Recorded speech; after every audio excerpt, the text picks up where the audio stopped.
Yo, what's good YouTube? In today's video, I'm giving you guys my best controller settings for Warzone. Of course, these are all my settings that I run that help me get all my 30 and 40 plus kill gameplays you guys see daily on the channel. So if you guys enjoyed this video, be sure to give it a like. Let's break 300 likes, subscribe, notifications turned on, and let's get into it. And for you guys that want to see my updated combat record right here, my KD ratio is currently at 4.88. My highest kills in the game is 58. That's on Vondel. And of course, in my last 10 games here, I have a 6.14 KD ratio. Only managed to drop 35 though. I've been struggling here a little bit since the update. The lobby's been real sweaty, but let's get you guys my settings. All right, so up in here, I'll give you guys my controller settings. So I'll give you guys a couple extra ones that really do impact your game that I get frequent questions about. So first thing here, of course, my aiming input device is controller. On my edit button layout here, I play on tactical flipped, meaning I shoot with my top bumpers on my PlayStation 5 controller. And speaking of controllers, I play with the PlayStation 5 SCUF controller, which has these nifty little paddles on the back that replace my face buttons. But anyways, getting back to it, you don't have to have a special controller. This is just something that pro players use that I have enjoyed for many years now.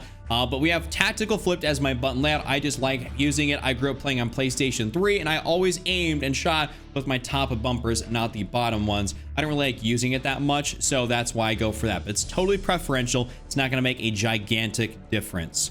Now we're going down here. My bumper ping is off. My flip L1, L2, R1, R2 is of course on because I play on tactical flipped. My stick layout preset is just kind of on default. Don't really mess with that. Controller vibration is on. It just feels natural to me because I've played with it on ever since I started playing Call of Duty. It almost feels a little bit weird when I play Call of Duty with it off. It's not going to make a difference. It's like it's going to screw up your shot if you play with it on or off. It's just personal preference at the end of the day. Now going on down here, my trigger effect is off. My input dead zones here. We'll get into this here and show you guys what's going on with that. So my test stick dead zone, I'll show you guys this here real quick when I remove my face cam. So testing my dead zones, you guys can actually see that I actually have some stick drift on both of my sticks. So if I go into the firing range, I will end up moving around just automatically. You guys can test this out for yourselves. At a certain point, if you have too much stick drift, there's not really much you can do besides getting a new controller, and I'm probably closing in on that area myself. I've had this SCUF for a while, and I do put a lot of hours in considering this is my job to make videos and play the game. So we're gonna go ahead and turn that off. And we're gonna go right on back. Not sure why it glitched out, but my left stick minimum here and my right stick minimum, this is at a 0 and this is at a 1.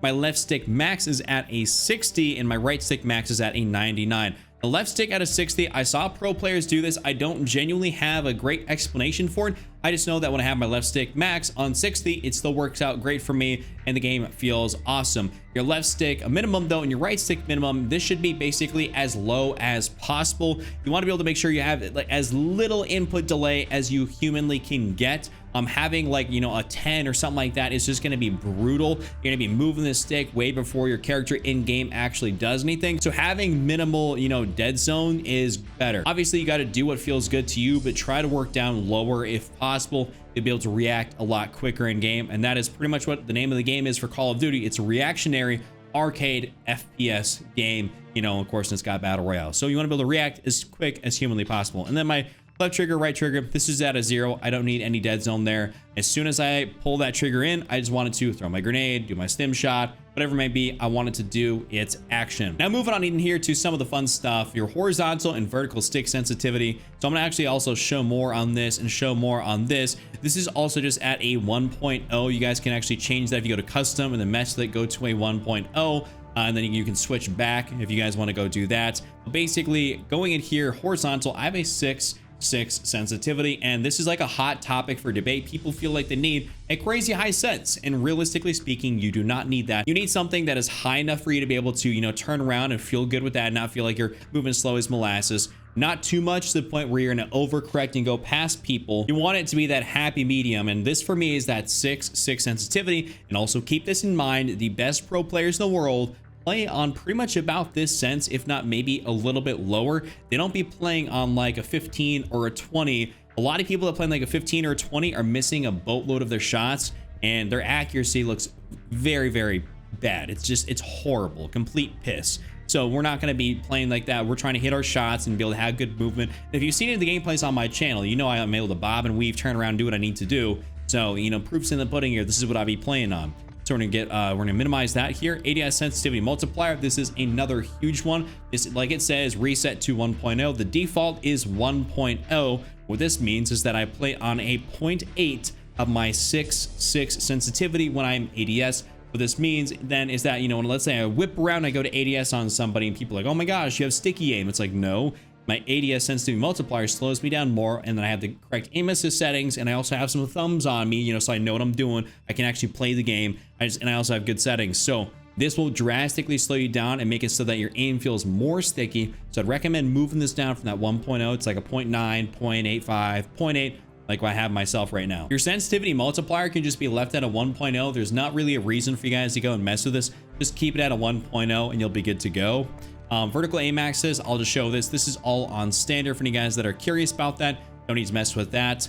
My aim response curve type here is on dynamic. So dynamic is huge. So we have dynamic, standard, and linear. Dynamic gives you that reverse little S curve, meaning that, you know, it ramps up, and then of course, you know, as soon as you like go over that peak, it'll slow down to make it so that you can't get that full, you know, amount of your sensitivity, meaning that it'll also kind of help you slow down a little bit. So when you're able to whip around and just stop dead on somebody, you'll be like, oh my gosh, you know, when you got that sticky aim, it's like, this is one of those settings that really does help you out and having more of that sticky aim. It's because you're able to really just lock in on somebody because you're not using your full sense anymore. You've crossed that curve, that little threshold there within the S curve. And of course, it'll go back up, allow you to zoom on past somebody. So I believe that is definitely a very good way to go about it. You guys should be playing on dynamic as opposed to standard and linear. Now scroll on down here. My ADS sensitivity multiplier focus is at a 1.0. This is on instant. Custom sensitivity per zoom is just off. This is highly unnecessary to do. I believe you should just be able to use your same sense for everything. There's no reason to like customize all these different zooms. Like, and also, I mean, I'm never using an 8 times zoom, 9 times zoom. I rarely even use a 6 to 7 times zoom. Maybe if I'm sniping with that SPX 86.6 times, but that's really about it. I don't really feel like you need to switch all that stuff up. Target aim assist, of course, it is on. I know aim assist is the hot topic of that it's broken. Some people are like, oh, you're a noob if you use it. It's like, dude, listen, the best pro players in the world use aim assist. I'm going to use aim assist. I want to hit my shots properly. There's a reason, you know, we have aim assist on controller and keyboard and mouse doesn't. They have way more fine-tuned ability and they can actually have good precision aiming. The best players in the world, you know, that aim on a first-person shooter, playing keyboard and mouse. And of course, Call of Duty is not really built for that. It's built more for a controller, and as a result, the aim assist is going to be pretty strong and very prevalent in this game. So utilize the aim assist. Aim assist type is on default. I don't really recommend for you guys to ever go for precision focusing or Black Ops. Black Ops back in like was the MW2, maybe early MW3 releasing was like the way to go. They made some updates here pretty early on that made default the way to go, which is the best overall aim assist type. So you guys definitely should be running default. Hands down, don't go for precision or focusing for Black Ops, not worth it. ADS aim assist, of course, is on. Third person ADS correction type is, of course, on assist. Motion sensor behavior is off. We don't really have any of these motion sensor settings going because we're not playing with any of that. Now for my gameplay here, we're gonna get into this tab. Automatic sprint is gonna be on automatic tag sprint, meaning I don't have to constantly mash in the sprint button on my controller.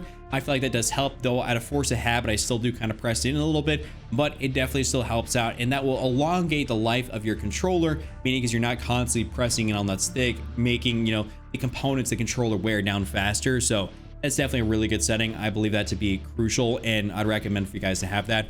Slide, maintain, sprint, I just have this on. Automatic move forward is off. Tactical sprint behavior, just have this on single tap run. I had this on back when the sprinting and reloading was messed up. You couldn't, you know, move and actually reload at the same time. I just changed it to single tap run. I turned off automatic tag sprint, and I kind of played around with it, but I've just left single tap run on, and you guys can keep it on right there. Doesn't really matter anything else. Ground and mantle on. This is an interesting setting. I've tried this on. I've been playing with it for a little while. It has its benefits, like mantling over some objects really nicely, but other than that, it does kind of get annoying. So this is going to be a personal preference thing. It's not like you need to have ground and mantle on or you're doing it wrong, but I've been running it with it on, and I feel like it's kind of nice being able to mantle over some objects faster, though it just can kind of get a bit annoying and auto mantle some objects that I do not want to do. Automatic airborne mantle, I want to keep this off. Automatic ground mantle, keep this off. Slide behavior, dive behavior is tap to slide. Of course, that's because we are doing, you know, our slide canceling stuff like that. You have to have these settings on, you know, or the way I have them in order to be able to slide cancel. Plunging underwater is just on the trigger. Automatic parachute is just off. Sprinting door bash on. Ledge climb behavior is mantle only. Gas mask and activation is manual. I prefer it to be that way as opposed to automatic. I don't want to have this thing constantly going over, pulling it down. I don't like that. I'd rather manually do it. I sometimes don't even have a gas mask anyways, So I'd rather just keep it on manual. Combat behaviors, we're just gonna have this on hold. All this right here. Scrolling on down to something that does actually matter within the gameplay tab. The interact/reload behavior should be on prioritize interact. If you're playing multiplayer, put on tap to reload. Just save yourself the time and the headache of accidentally picking up people's guns all the time. Put on tap to reload. Whenever I go do leveling up guns, doing some challenges, stuff like that, getting some camos, I will go ahead and put on tap to reload. And then otherwise, I will put it on prioritize interact.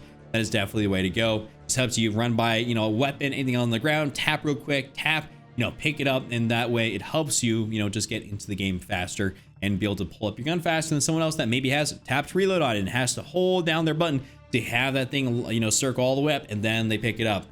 Have that on. Huge setting. Armor plate behavior, put this on apply all.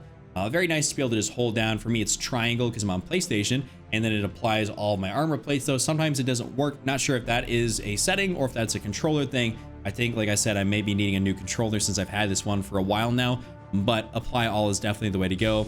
Backpack control is just directional buttons. Don't have that stick swap or nothing else like that. And then of course, this is just pretty much, independent. You want to have your akimbo behavior on independence, and nothing else down here realistically matters in the controller tab. Now getting into some settings that aren't directly correlated to controllers, but do matter. We're gonna get into the graphics tab here because this really does matter. Your field of view should be on 120 unless you're playing like competitive. I know some guys like to stay at like 108 or 110. There is a weird misconception that you'll get less aim assist on 120, but I'm telling you what, that's a complete fallacy. Even like JGod, for you guys that know him, has completely debunked that. That is not a thing. 120 gets you the same amount of aim assist, but maybe it's just like you feel it a little bit more on a smaller FOV. I don't really know what the difference is in that, but 120 doesn't give you statistically any less. I've been playing at 120 ever since you literally could, back when, it came out on Modern Warfare 2019 for PC. So I've been playing ever since. I haven't switched over. I was like, I need that FOV. ADS field of view should be unaffected. This is where it actually stays at that 120 FOV. This is how you get guns that look a little bit less visual recoil wise, just because you're not zooming into that 80 FOV. That is ridiculous. Do not play on that. It looks horrible. You want to talk about maybe getting some motion sickness or something like that and just having tunnel vision, potentially you're zooming in 40 FOV if you turn that off of affected. Don't ever do that. Don't be that guy. Weapon field of view should just either be on default or on narrow, not wide. We do not want this taking up more of our screen than it needs to. That's just not beneficial to you for being able to see around and have an idea of what's going on around you. Third person field of view is just on 90. World motion blur off, weapon motion blur off, unless you're trying to do some crazy YY shit. You're trying to be one of those like, YY nerds, then I guess have some weapon motion blur, but otherwise world motion blur, weapon motion blur is going to make the game just that much harder for you to pick out what's going on around you. Not very good. Film grain, turn this down to 0. This is not good at all. We have enough grain in the game as is. We're trying to make this thing look very clear and be able to pick people out. So turn down film grain. Then the rest that's down here doesn't really matter. Lastly, I want to take you guys in here to the interface tab just to show you guys one final thing. Of course, the minimap should be on square. Square minimap gives you a much bigger minimap. And of course, your minimap rotation should be on. Your horizontal compass, you can keep that on. And then of course, your crosshairs down here, mine are on static. And of course, my center dot is on and it is on largest. That's a nice setting to have. It makes me be able to center very nicely. So if any guys feel like you're losing your dot on your screen, go ahead and here to the interface tab and the crosshairs, change that to, of course, having that on the center dot to largest. It doesn't block anything at distance, despite what people tell you. It does not do that, especially if you're playing on not like a 75-inch TV or something else like that. But I like keeping it on static. It just works out very nicely. Now let's go up in here to the color customization tab in the interface. This is where your game is going to start to look miles better, leaps and bounds better. So my HUD color palette is on default. You can just kind of keep whatever you want here. I mean, people customize it so everything looks a little bit different. I just keep this on default. It's not going to make that much of a difference, personal preference. But what does make a difference down here is the color filter settings. So your color filter should be on filter 2. This actually makes a big difference. Your color filter target should be on both, so that way it gets everything, your icons in your map. And then your world color intensity should be at 100, and your interface color intensity should also be at 100. This is how your game is going to look a lot more vibrant, just kind of base, because otherwise it's going to look very dull, plain, kind of a little bit grayed out, boring. But if you want to really make it vibrant, just by some in-game settings everyone has access to, not like weird NVIDIA filters or other, filter packs, something like that. this is the way to do it. This is all I got on my game, minus a little bit of color correction in my recording software. This is, I see it exactly how it comes on the game. No crazy stuff on my monitor, just right here. So that is going to be that's going to be all the settings you guys need. That's all I got for you guys here today. If you guys enjoyed this video, be sure to do me a favor and give it a like, subscribe if you are new. There's a lot of you out there that are not subscribed. Of course, check out this other video on screen, and I'll see you guys all next time.